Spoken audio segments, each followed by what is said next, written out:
আসসালামু আলাইকুম। সালমান শাহ আত্মহত্যা করে নাই, সালমান শাহ খুন হয়েছে। আমার হাজবেন্ড এটা করাইছে আমার বাইরে দিয়ে, আমার হাজবেন্ড করাইছে এটা, সামিরার ফ্যামিলি করাইছে এটা আমার হাজবেন্ড দিয়ে, আর সবাই মিলে, সব চাইনিজ মানুষ।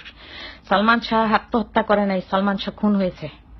আমি রুবি এখানে ভেগে আছি, আমি ভেগে আছি। এই কেস যেন না শেষ হয়, আমি যেভাবে পারি আমি যেন ঠিক মতো যেন আমি সাক্ষী দিতে পারি।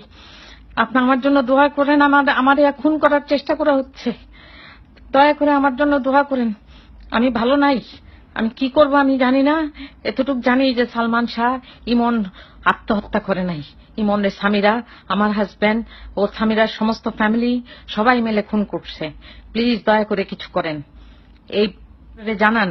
আমি ভেগে আছি আমার জানের উপর, আমি লাস্ট মানুষ যে কিনা জানে যে এটা খুন, আর আমি এটা প্রমাণ করতে পারবো ইনশাল্লাহ। দয়া করে একটু সাহায্য করেন, একটু সাহায্য করেন। এই সাংঘাতিক অবস্থা, এরা আমার এই বাসার মধ্যে খুন করার প্ল্যান করছিল, আশেপাশে সমস্ত সুযোগ পায় নাই। জানান নীলা ভাবি, আপনার ছেলেকে খুন করা হয়েছে।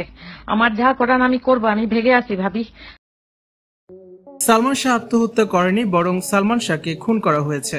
সালমান শাহ হত্যা মামলার ৮ নম্বর আসামি রুবি ফ্লোরিডা থেকে একটি ভিডিও বার্তায় এই কথা জানিয়েছেন। তিনি জানান, সালমান শাহর স্ত্রী সামিরা ও তার পরিবার চাইনিজ লোক দিয়ে এই কাজ করিয়েছে, যার সাথে রুবির স্বামীও জড়িত ছিল। রুবি বারবার বলেন, সালমান শাহকে মেরে ফেলেছে সামিরা ও তার পরিবার। সালমান শাহ হত্যার আসামি রিজভী ৯৭ সালে দেয়া এক জবানবন্দিতে বলেন, ডন, সামিরা, মুস্তাক, আজিজ মোহাম্মদ ভাই সবাই মিলে সেই রাতে নারকীয় এই ঘটনাটি ঘটিয়েছে। সালমান শাহর ভাড়া বাসা স্কাটনে এই ঘটনাটি ঘটেছে।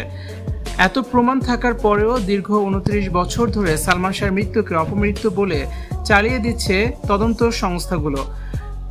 সামিরা, ডন, রিজভী, আজিজ মোহাম্মদ ভাই কাউকে রিমান্ডে পর্যন্ত নেওয়া হয়নি। সালমান শাহ যে আত্মহত্যা করেনি, এখন সেই সত্যটা প্রমাণ হওয়ার দ্বার প্রান্তে।